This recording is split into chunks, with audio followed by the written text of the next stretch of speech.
Okay, so we're all set. Without further ado, Nathan, you're on the hot spot here.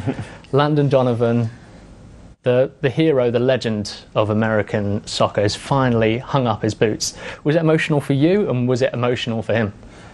It seemed emotional for him. You could see during the anthems he was not quite tearing up, but close to it.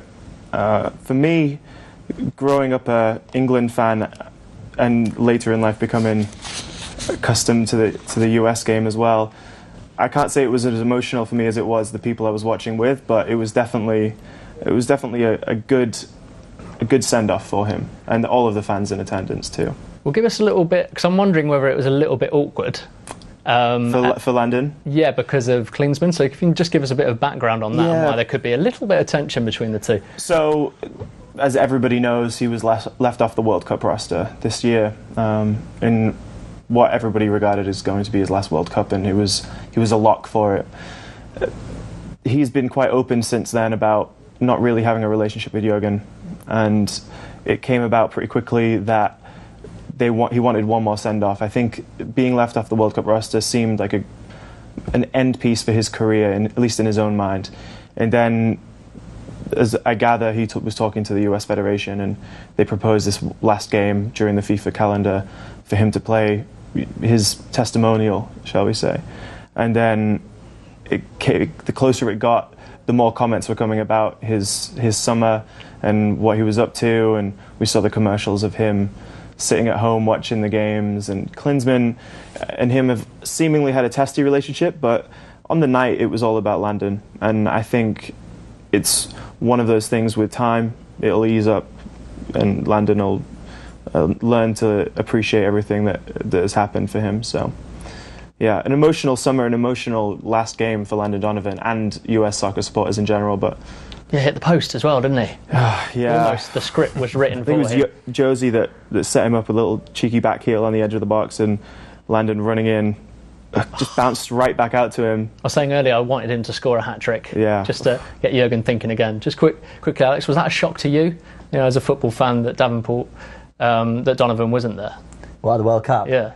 Definitely. I think possibly from... a bit like Gaza not being there in some sort of way. Well, back in a... Not quite similar personalities, but similar shock. Yeah, probably didn't smash up Glenn Hoddle's office. But, libelous. I think in terms of from a European football fan's perspective, he's sort of still the marquee name of US football, US soccer, and I think from what we saw during his time at Everton and still what he's doing at LA Galaxy as well, he's obviously still got it. I know he had a little bit of a drought towards the start of this season, but I don't know if he had a point to prove maybe when he got left out. He seemed to hit a real perfect patch. Right around the time that he was left out, he went straight back to the Galaxy, and within a week or two, he broke the all-time MLS goal-scoring record with almost his first kick of the ball since he got left off the team. So he didn't strike me as the kind of person that would want to prove a point, but he quickly did so. Yeah, must have felt pretty good. Yeah, absolutely. And now he actually holds the all-time goal-scoring record for Major League Soccer,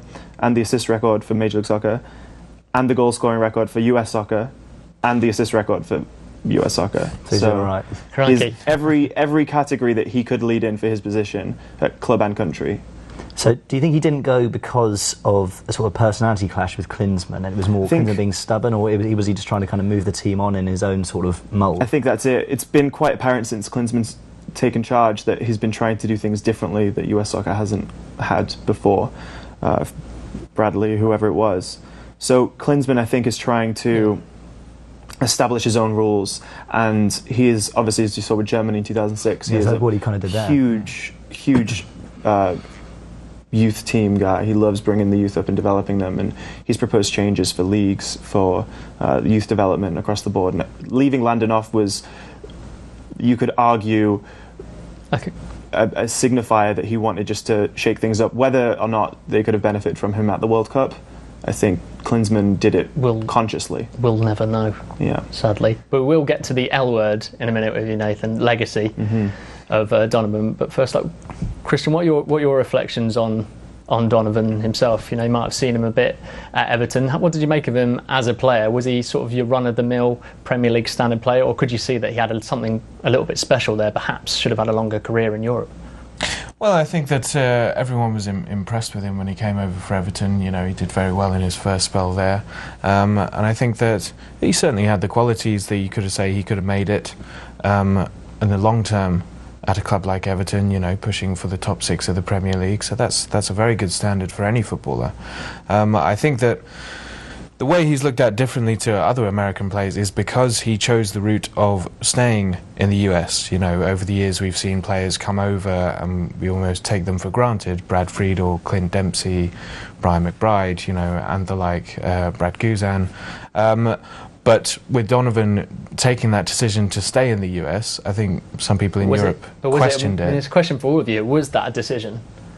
You know, was that something he made his mind up? Should we congratulate him on that, Nathan, or should we potentially condemn him for not being a little bit more ambitious? Well, I think at least in the last week or two, there's been advocates for both. Yeah, exactly. And I think Jurgen Klinsmann has been the one that he actually said that he thought Landon could have achieved more in his career, whereas Landon was quite happy to stay in LA. And the fact that he took a break from football last year, he took a step away from the game, went to Cambodia. He's been more vivid in his descriptions of why he did so in the last couple of weeks on the lead up to his final game. And he actually used the word depressed for the first time, which is quite telling. And the fact, I think, that comes to light now is that he stayed in LA because he had bad experiences in Europe at Leverkusen, or he was young, maybe a little naive. And then with his own mental state, or just the way that he wanted to lead his life, going back to Galaxy was the most comfortable option for him. Like you're saying, people could argue about stepping outside of your comfort zone, but he is the pioneer of the modern day US soccer team and the game in general in America. So I think when the dust is settled, we'll see. The fact is that he really did do a service for the national team and for the sport in general, and who knows? Yeah, maybe Jurgen will let up on his comments a little bit down the road, but yeah. One day there's going to be some good books, some good autobiographies. We'll get a little bit more dirt on that. Well, Alex, what do you think in terms of an impact on the MLS in general and American soccer? What impact do you think he's had? Do you think he's been as inspirational as everyone is saying? Do you think we'll still feel his impact in 10, 20 years, do you think? I think so. I think on what Nathan touched on there, and that he stayed there, and he probably, there is arguments that he has been good enough to go to Europe, but he stayed there and he's absolutely excelled. He smashed all records, and you've had foreign stars that have come and gone. You've had David Beckham's come in, Thierry Henry's come in, but they've come in sort of at the end of their careers, sort of almost maybe not necessarily wind down, but it's it's sort of the final chapter of their careers, whereas he has spent his prime there and he's excelled as a result. You imagine he's inspired a lot of players as a result. And now that he's retiring, people are saying, who's the next Landon Donovan? Who's going to be the next guy? I think that's sort of like the debate now, isn't it? Who's going to take on the mantle, and you know, a few names are getting bandied about already, and he's got that status now that people can aspire to, I think. And maybe it can tie in with what Klinsmann's doing with the youth system, and it all. I think, just to quickly add on, not to dwell on it, but there have been, as you were saying, plenty of American players that have come to Europe and done a service for clubs and done. I mean, Brian McBride comes to mind for Fulham. He has a bar named after him in Craven Cottage. Oh, does he? The McBride's bar. There's plenty of players that have done American players that have done very well at European and English teams. Howard, yeah. And we're just talking about Britain, but I mean, obviously, even in Europe, there's been some. The fact is, I think none of them return home, or none of them excel to the point where they're called a national legend, or they become a celebrity throughout playing soccer, really, football. But Landon Donovan's done it in a arguably tougher sports environment, is up against superstars in the NBA, the NHL, NFL, everything. And he has propelled not only the sport, but his own value, his own stock, tremendously. I think there is always context, and I think context is really needed for Landon's career. But it's going to be an amazing thing to look back on his career in 5 or 10 years and really look at it from a more objective point of view. Okay, well, so we're giving major props to Landon. I think that is where we reside on that one.